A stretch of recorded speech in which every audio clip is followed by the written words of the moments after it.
Conheço as tuas obras. Sei que você não é frio nem quente.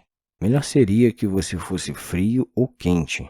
Assim, porque você é morno, nem frio e nem quente, estou a ponto de vomitá-lo da minha boca. Havia uma mulher que estava em cima do muro. De um lado do muro, os anjos a chamavam para que ela fosse para o lado deles. Do outro lado, vários demônios em silêncio e sorrindo, só observando a mulher.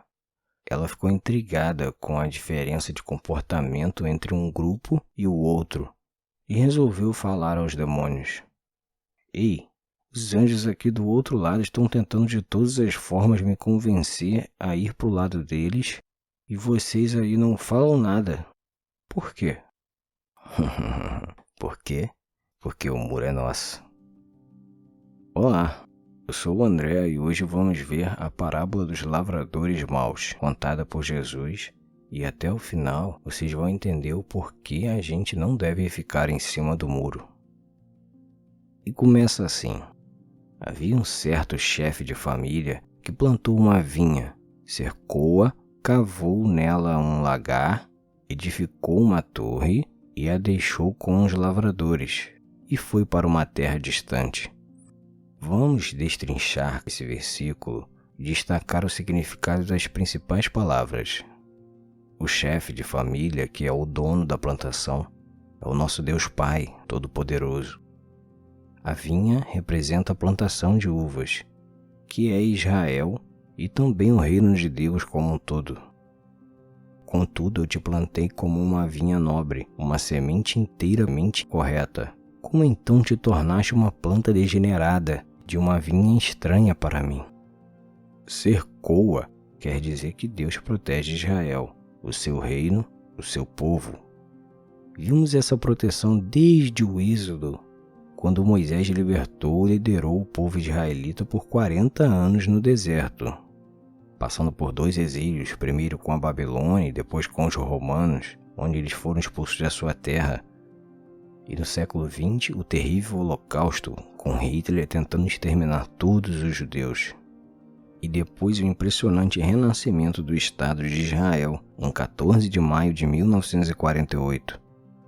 Logo em seguida, as guerras dos países vizinhos contra Israel, que mesmo sendo uma nação pequena, às vezes até contra 5 nações ao mesmo tempo, conseguia sobreviver e ainda aumentava o seu território.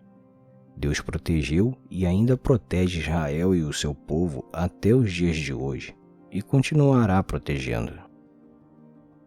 O lagar são 2 tanques, um grande e um pequeno, onde as uvas são pisadas no tanque maior e o suco escorre para o tanque menor. As uvas e o suco produzido no lagar é o resultado das nossas obras. Será que nós já perguntamos se o nosso lagar está cheio de uvas ou se está vazio? O nosso lagar ficará vazio se ficar preso na frieza espiritual, no pecado, na rebeldia contra Deus. O lagar cheio significa que nós estamos desfrutando de um relacionamento saudável com Deus, crendo e trabalhando para o Senhor. Atenção, o que eu vou falar agora é mais pesado, mas é para que não fiquemos em cima do muro. E em cima do muro, o lagar vai ficar vazio. E o lagar não pode ficar vazio. E não vai ficar vazio. Ele precisa ser cheio de um jeito ou de outro. Se o lagar não tiver frutos e os lavradores não pisam, o próprio Deus os pisará, para que o lagar seja cheio com o sangue deles. Quer dizer que se ele não for cheio, se nós não trabalhamos, se ficamos estáticos, não querendo nada com Deus, então ele poderá ser cheio com sangue. E através desse juízo será feita a obra de Deus. Mas por que é que a tua roupa está vermelha? Por que é que parece a roupa de quem pisa uvas para fazer vinho? O Senhor responde: eu pisei as nações como quem pisa uvas no tanque. Não havia ninguém para me ajudar. Na minha ira, no meu furor, eu pisei e esmaguei as nações, e o seu sangue manchou a minha roupa, que ficou tingida de vermelho. A torre era para vigiar os ladrões, animais ou algum incêndio. Também servia para guardar os mantimentos e também servia de alojamento para os agricultores. E o significado da torre é a segurança que nós temos em Deus. O nome do Senhor é uma torre forte. O justo corre para ela e está seguro, pois tu tens sido um abrigo para mim e uma torre forte contra o inimigo. E os lavradores, quem são? Jesus se referia aos fariseus, mas vemos também que esses lavradores somos nós, eu e você, responsáveis para trabalhar na vinha que é o reino de Deus. E estando próximo o tempo dos frutos, ele enviou os seus servos aos lavradores, para que eles pudessem receber os seus frutos. Jesus quis dizer que esses servos são os profetas, que eram responsáveis por fazer a cobrança da parte de Deus. E os lavradores tomaram os servos, bateram em um e mataram outro, e a outro apedrejaram. Mas para os dias de hoje, quem é que nos cobra da parte de Deus? Quem é que fala com a gente no íntimo quando pecamos, quando não damos o nosso fruto? O Espírito Santo, ele nos cobra. E o que a gente faz? O rejeita, o maltrata, o esquece. Ele enviou ainda outros servos em maior número do que os primeiros, e eles fizeram-lhes do mesmo modo. O Espírito Santo insiste em tentar nos avisar, fazer com que a gente mude, nos dá mais uma chance. E o que a gente faz? Ignora. Mas por último, enviou-lhes o seu filho dizendo: eles respeitarão ao meu filho. Enviar o herdeiro significava enviar o próprio dono, que era responsável e tinha toda a autoridade para falar em seu próprio nome. Jesus queria dizer que o Deus Pai o enviaria. Ele mesmo, Jesus, o Filho de Deus.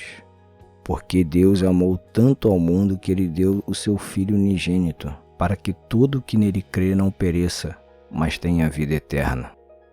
Mas os lavradores, vendo o filho, disseram entre si: este é o herdeiro, vinde, matemo-lo e apoderemo-nos da sua herança. Ah, o ser humano! Somos individualistas e pensamos somente em interesses pessoais. Rejeitamos a Cristo e tudo o que ele fez por nós na cruz, e ainda jogamos no lixo todo esse sacrifício e esse presente que ele nos concedeu, que é a oportunidade de nos salvar. Por quê? Porque a gente só vê com os olhos da carne. Preferimos conviver com o pecado, que nos traz aquela famigerada alegria momentânea e ilusória. E agarrando-o, lançaram-no fora da vinha e o mataram. Aqui é uma profecia que Jesus seria morto.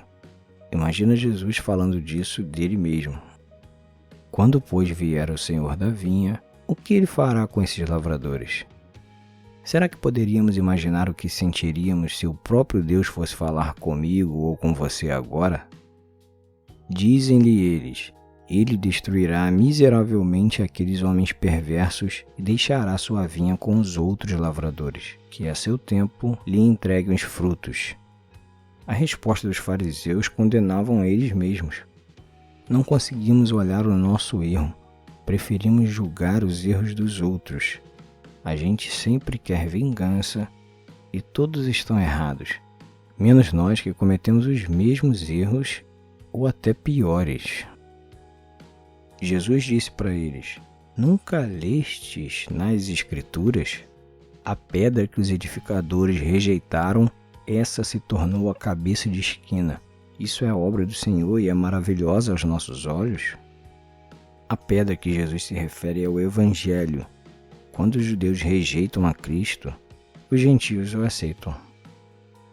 Portanto, eu vos digo que o reino de Deus vos será tirado e será dado a uma nação que dê os seus frutos. Jesus quis dizer que os próprios judeus em Israel o rejeitavam. Nós que aceitamos, cremos, confiamos, nos relacionamos com Jesus Cristo que está vivo, somos exatamente esses gentios que receberam o reino de Deus. E com esses frutos o lagar permanecerá cheio. E quem cair sobre esta pedra despedar-se-á, mas aquele sobre quem ela cair será reduzido a pó. Cair sobre a pedra é renunciar ao pecado e seguir a Cristo de todo o coração. E ficar despedaçado é se arrepender das transgressões e crer no amor perdoador de Jesus Cristo. Agora, se ficarmos inertes, parados, a pedra virá como um juízo e seremos reduzidos a pó. Há somente duas opções: cair sobre a pedra e se despedaçar, ou ser reduzido a pó no juízo final.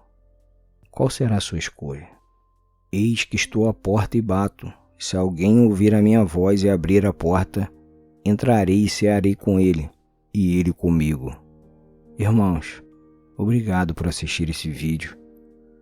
Ajude a fazer com que esse vídeo alcance mais pessoas através do seu like e compartilhamento. Se não é inscrito, se inscreva.